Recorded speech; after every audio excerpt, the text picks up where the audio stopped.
Assalamualaikum warahmatullahi wabarakatuh. Baik, sebelumnya terima kasih atas kesempatannya. Perkenalkan, nama saya Vita Aldama. Saya dari jurusan Ekonomi Syariah yang saat ini semester 7. Kali ini saya akan menjadi pemateri dari eh, kegiatan program kerja Hima Prodi Ekonomi Syariah, yaitu tuntas 2025. Baik, di sini saya akan membawakan materi mengenai statistika bisnis. Langsung saja tanpa berlama-lama, saya akan memulai. Baik, pada soal yang pertama, berikut hasil pengolahan data dengan analisis diskriminan untuk menguji apakah pendapatan dan religiusitas mampu mengklasifikasikan responden yang niat dan tidak niat membayar zakat profesi.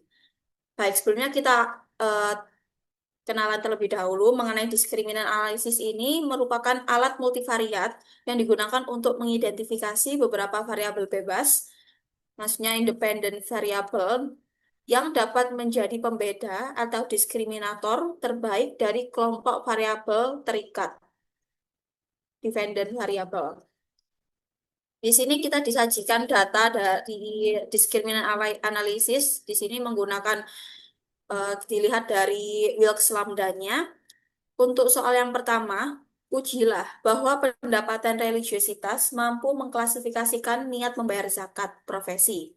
Nah, cara pengujiannya itu dilakukan pengujian hipotesis 5 tahap dengan melihat tabel chi-square-nya untuk menguji apakah secara simultan variabel pendapatan dan religiositas itu mampu mengklasifikasikan niat membayar zakat profesi. Langsung saja, uji hipotesis 5 tahapnya. Yang pertama yaitu menentukan H0 dan juga H1-nya. Nanti H0-nya itu pendapatan dan religiusitas mampu mengklasifikasikan niat membayar zakat profesi. Sedangkan H1-nya pendapatan dan religiusitas mampu mengklasifikasikan niat membayar zakat profesi. Jadi di sini cara kita menentukan H0 dan H1 itu di sini kita seperti sedang main hakim ya.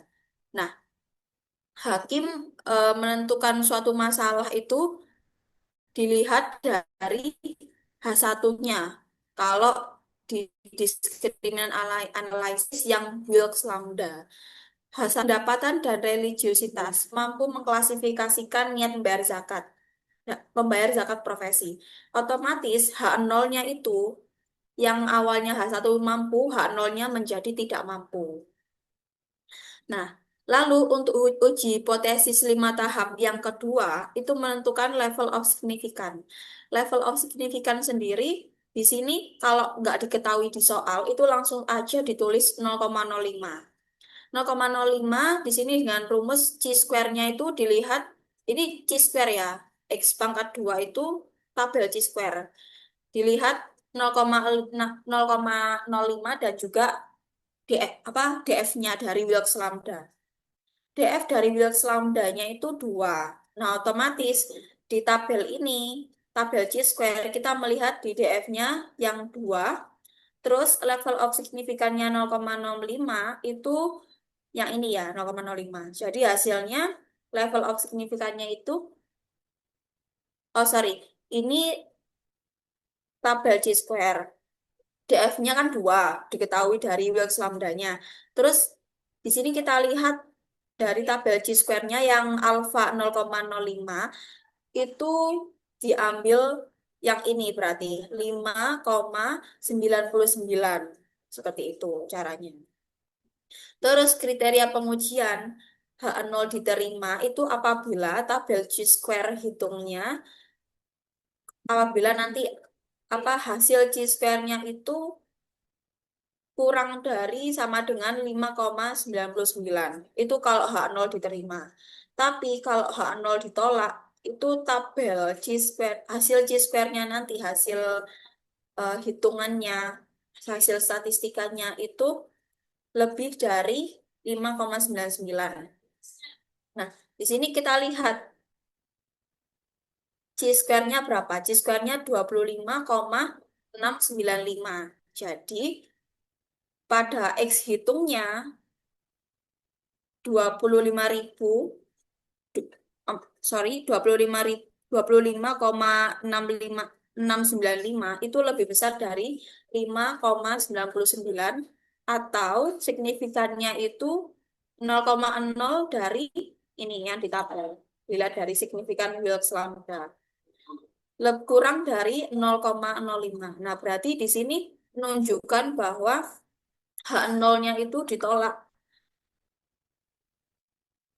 Otomatis, pernyataan pendapatan dan religiositas mampu mengklasifikasikan niat membayar zakat profesi dapat dibenarkan. Jadi H1-nya diterima.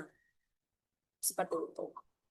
Nah, kalau nanti eh, pada saat UTS muncul soal yang sama seperti ini, itu harus dijelaskan ya. Maksudnya persis seperti ini, tapi untuk tabelnya ini nggak perlu digambar, nggak perlu dihafal. Mungkin nanti disajikan, biasanya disajikan tabel apa lembaran tabel pendukung. Tuh. Oke, lanjut ke soal yang soal nomor satu B. Di sini kita disajikan data dari agent values. Lakukan analisis terhadap canonical correlation di atas. Nah, di sini canonical correlation itu harus dikuadratkan ya. Jadi nanti semakin besar nilai canonical correlation ini, semakin besar variasi antara responden yang niat dan tidak niat membayar zakat profesi, yang dapat dijelaskan oleh variabel dari pendapatan dan religiositas. Nah, analisisnya itu canonical correlation-nya dikuadratkan dilihat dari ini, agent values yang canonical correlation 0,605. Sorry, 0,602 kuadrat dikuadratkan ya, maksudnya hasilnya 0,3624. Nah, hal ini dapat dijelaskan bahwa variasi antara responden yang niat dan tidak niat membayar zakat profesi sebanyak 36,24% dapat dijelaskan oleh pendapatan dan religiositas. Jadi ini harus dijadikan persen. Kali ini awalnya desimal, seperti itu. Oke, kita bergeser ke soal yang nomor 2. Berikut hasil pengolahan data dengan analisis logistik untuk menguji apakah pendapatan dan religiositas mampu memprediksi niat pembayar zakat profesi. Nah, sebelumnya kita harus tahu dulu, logistic regression itu adalah alat multivariat yang digunakan untuk memprediksi probabilitas suatu kondisi atau untuk mengetahui apakah variabel bebas, variabel independen, dapat digunakan untuk memprediksi variabel terikat, dependent variabel. Dengan kata lain, untuk menguji apakah variabel bebas ini merupakan prediktor yang signifikan dalam memprediksi variabel terikat. Seperti itu. Tadi kita di sini disajikan tabel Hosmer and Lemeshow test. Nah, di sini pertanyaannya, ujilah apakah pendapatan dan religiositas mampu memprediksi niat membayar zakat profesi. Oke, seperti contoh yang 1A di atas, kita harus menguji hipotesis 5 tahap dengan melihat tabel Chi-square. Untuk menguji apakah secara simultan variabel pendapatan dan religiositas ini tuh mampu memprediksi niat membayar zakat profesi. Nah, analisisnya kita merumuskan H0 dan H1. Di sini kita harus tahu ya bahwa perbedaan dari yang Hosmer dan Lemeshow dan di atas tadi, yang Wilks lambda ini dari ini diskriminan dan juga kalau ini log logistic regression itu berbeda. Jadi kalau logistic regression ini eh, perumusan suatu masalahnya itu ditaruh pada H0. Jadi tadi kan pertanyaannya apakah pendapatan dan religiositas itu mampu memprediksi niat membayar zakat profesi? Itu langsung taruh di H0. H0-nya, pendapatan dan religiositas itu mampu memprediksi niat membayar zakat profesi. Kebalikannya, H1 otomatis tidak mampu. Seperti itu. Level of signifikannya juga sama. Langsung aja alfanya 0,05. Nah, nanti dari tabel Chi-square-nya dilihat pada alfa 0,5 dibanding DF. DF-nya di sini diketahui 8, terus alfanya 0,5, jadi ketemunya 15,5.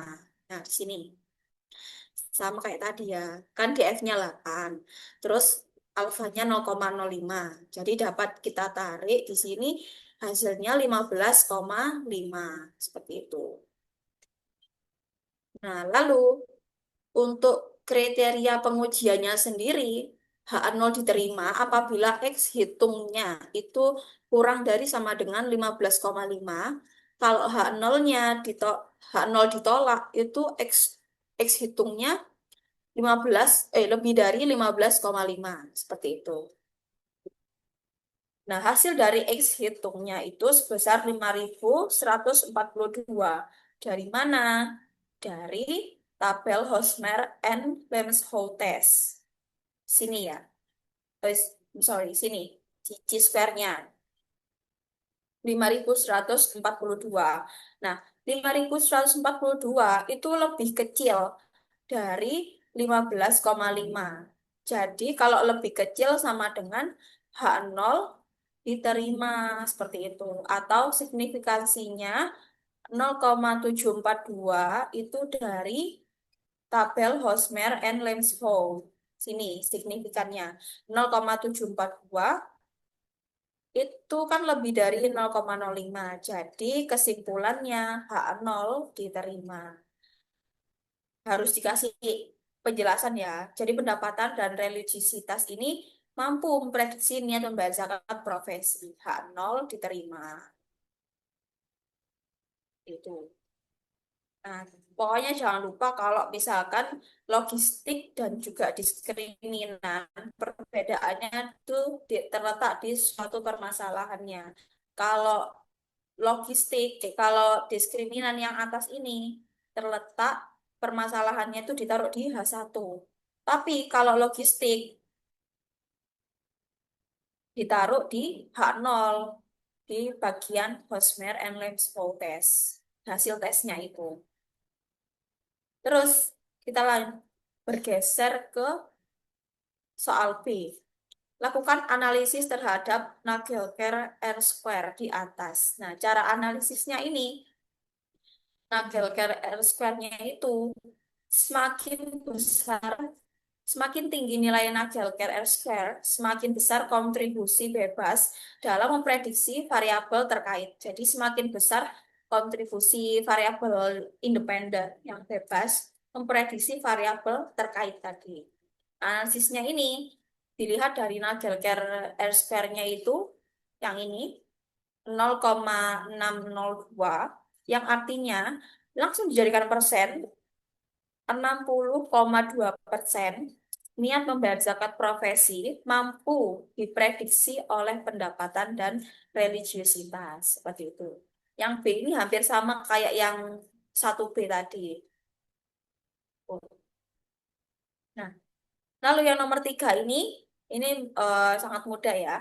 Jelaskan sedikitnya dua asumsi klasik yang mesti dilakukan dalam analisis regresi berganda dan cara pengujiannya. Ini dilihat dari ini pertemuan yang MRA.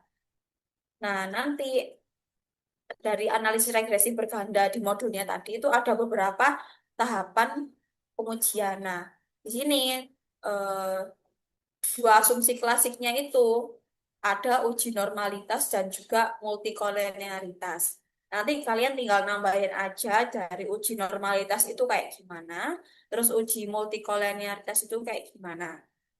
Dijelaskan sendiri-sendiri ya. Tapi nggak mesti harus uji normalitas atau uji multikolenialitas aja. Ada beberapa uji nanti bisa dipilih sendiri aja. Seperti itu. Baik, saya kira sudah cukup penjelasannya dari mata kuliah statistika bisnis. Eh, Akhir kata dari saya, apabila ada kurang lebihnya saya mohon maaf yang sebesar-besarnya. Wassalamualaikum warahmatullahi wabarakatuh. Terima kasih. They say it's too late to make it.